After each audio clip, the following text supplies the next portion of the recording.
C'est à Azur, au milieu des pins, sur une zone impactée par la tempête Klaus, que se trouve la nouvelle centrale solaire de la société Neoen, ainsi qu'une centrale de stockage. Le projet est innovant parce que c'est la plus grosse centrale de stockage par batterie raccordée au réseau français. Pour comprendre un petit peu le besoin auquel répond cette batterie, il faut comprendre comment fonctionne le réseau. Donc, sur le réseau électrique français, vous avez des consommateurs et des producteurs. Et quand vous avez un écart entre la consommation et la production, vous avez un déséquilibre du réseau et vous avez une fréquence qui bouge. L'objectif de cette batterie, c'est de stabiliser la fréquence en absorbant de l'énergie, donc en stockant de l'énergie quand il en a trop sur le réseau et en redonnant cette énergie quand il n'y en a pas assez. Voilà, donc on pourrait penser que la vocation de cette batterie, c'est de stocker l'énergie qui est produite à côté sur un champ photovoltaïque ou sur un champ de type éolienne. C'est pas exactement le cas. Aujourd'hui, c'est une installation indépendante qui rend un service à un réseau.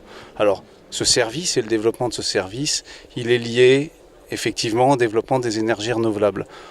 On a aujourd'hui de plus en plus d'énergies renouvelables interconnectées au réseau.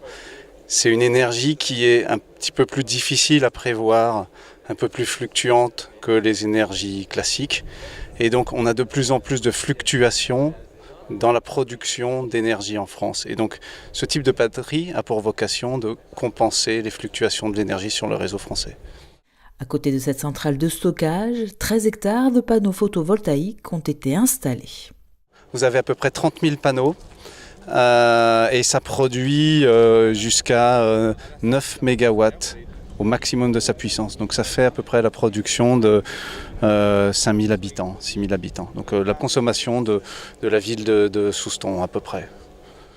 Pour la commune d'Azur, propriétaire du terrain, l'implantation de ces deux centrales lui assure un revenu annuel non négligeable.